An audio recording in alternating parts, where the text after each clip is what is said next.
Okay, so for the sake of the video, what is your name? My name is Norma Rivera. And what is your cultural background? Like, where do you come from? I come from Puerto Rico. And how many years ago? I've been here in the United States since 2008. In Florida? In Florida, yeah.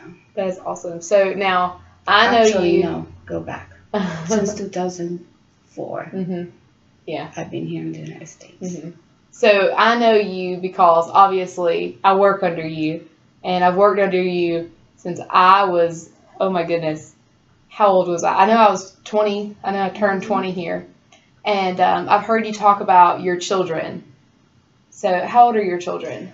Well, my children right now, I have a daughter that's 25, and I have a son that is 22. Yeah, I remember they were about my age. But you also have experience teaching. Now, did you teach in Puerto Rico? I teach in Puerto Rico, first grade for 16 years.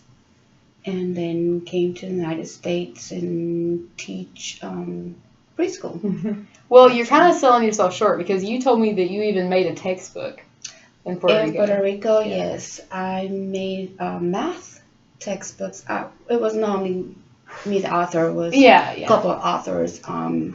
And we made a book for math for first graders. Wow. So what is your education in Puerto Rico? I have a bachelor degree in elementary ed. Wow. That is so awesome. I mean, I couldn't imagine, not only are you, dual lingual, you are, you're teaching students that don't speak Spanish naturally, but, and you're totally fine with it. And not only coming to, Florida and doing it, I really applaud you for that. It was a little hard at the beginning. Oh, yeah. In Puerto Rico, they teach us, English is one of our main subjects. You have to take English every year since you are in kindergarten. But the conversation part of it, you don't practice it over there at all because you just speak Spanish all the time. So, but when I went to college, all the books were in English and a lot of the tests were in English. Oh, well, even though you were in Puerto Rico, but they still made you do that. In college. So at the beginning here was a little bit, I had a little hard time. I just made the rules in my house with my kids. We only going to speak Spanish at home. But because I wanted them to speak Spanish to me. Oh, yeah. But I was the only one allowed to talk to them back in English. So I could practice the English and then they won't forget their Spanish because I didn't want them to forget their Spanish. And did they remember it over the years? Good. They came here when my son was in 3rd grade and my daughter was in 6th grade. So now I want to go back. You mentioned that you're in Puerto Rico, they make you take English. If they made children in Florida take Spanish, say every year, or even just more years, do you think that it would stop kind of like the cultural divide that we have? Do you think it would help, like having the different language? I think it will help. Yeah. I think it will help. I do too, because I mean, language is a huge part of somebody's culture, and it tells you a lot about their background. So now, obviously, you have a different perspective because you've been in the classroom and you've been in the leadership part of it. But what is your experience with anti-bias education? Well, in the personal, I can say it has been very positive since I came to this country.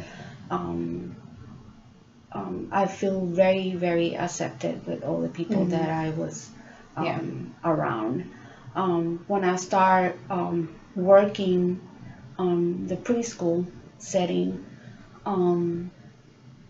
it was a learning process for me because I didn't saw that a lot in my country. Really?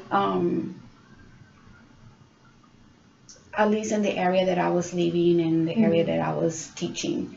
But here it was a learning process, and also I was teaching elementary. So, and here I come in to teach preschoolers.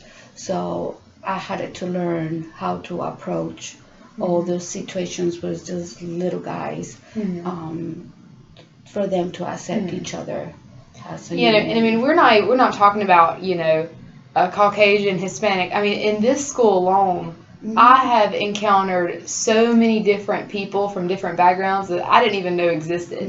And my mind goes to the family that we have during the summer, that the father goes to UF, but they're from Brazil. I don't know if you remember him. His name was like Raphael, and he came and you know what I mean? It was just for the summer, and I thought that was the coolest experience, because I really got to, kind of, you have a person. If you can connect with a person, you can connect with their culture. Yes. So I think that's important. And it's important to a teacher and to the administration also to connect to the different families that we have here from different countries. Well, and that's my next question for you. How do you expect your teachers to address diversity? Like, should it be like a daily thing, or is it just a constant thing in the back of their mind that they just need to be super conscious and instill that in the children? Well, I think at this age, I don't think it should be a daily thing. I think teachers can address it as it comes.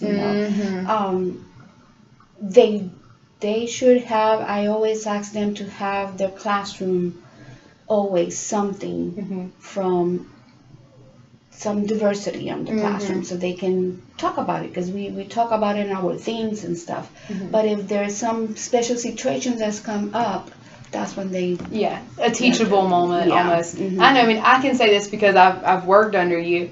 Anytime that I have asked for any art supplies or something like that, you've always been like, well, do you need skin-colored crayons?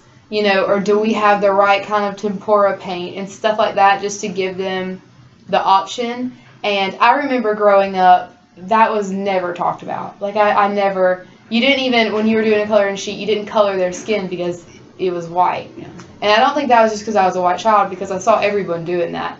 And I remember that's something that really stuck with me.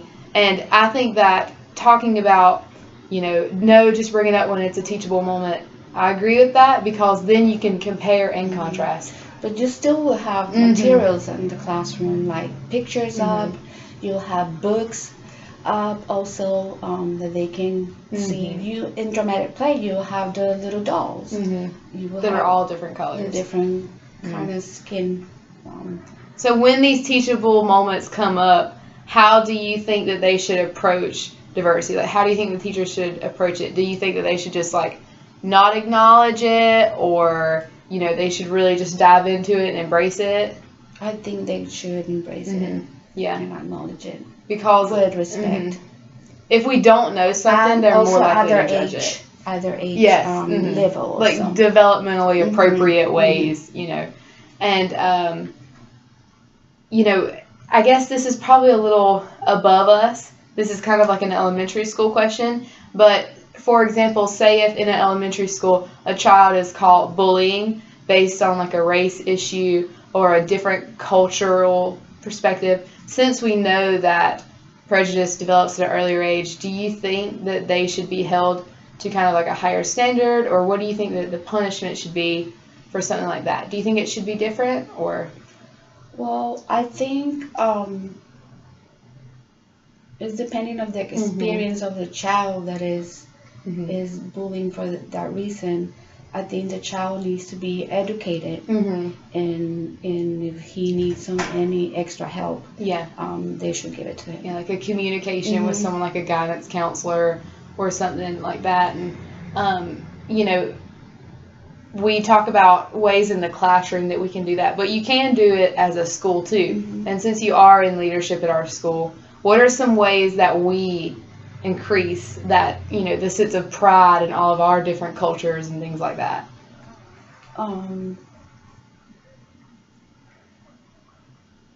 We have different kinds of parent involvement where we include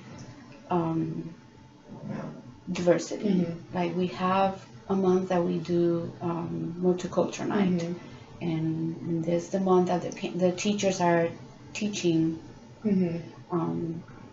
all about different countries and their cultures and all the things they eat and how they dress and then we have a night where we get all together and parents bring a little bit about their country. Yeah.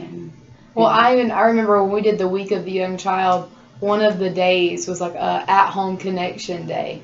And in my classroom, I invited all of the parents to come and read a story. And it was really cool because the children got to see that their one friend is also connected to a much larger group. You know, they have a family too, and they have a life, and they have a home. And so there's different kinds of family too. It's just include also the different kinds of family. No, I've definitely had that in my classroom. I've had to really be careful, you know, the way that I speak and the pieces of language that I use. You know, it's not always take this home so mommy and daddy can see it. You know, it's much better to say take this home to show your family. You know, it's just like the little wording, and I feel that makes everyone feel way more included. Yes. And I'm really happy that we have the nights like multicultural night and stuff, because what I believe is prejudice develops at a very early age because children see it and they soak it up. Do you agree with that? Yes. Do you think it develops? I think it does. I mean, even now, you know, I see children, and I don't even think they know what they're doing. They just see it from the media and things like that, and they think that, you know, it's acceptable. And the ways that we listed earlier, you know, of the things that we can do in our classroom is just going to help that. And that's why it's so important to educate and address at this age. Yeah. Well, thank you so much for doing this. I really appreciate it. I'm sorry. I can get her, Mr. Jason. Do you want to? But thank you, Miss Norma. I appreciate it. Did we get new furniture?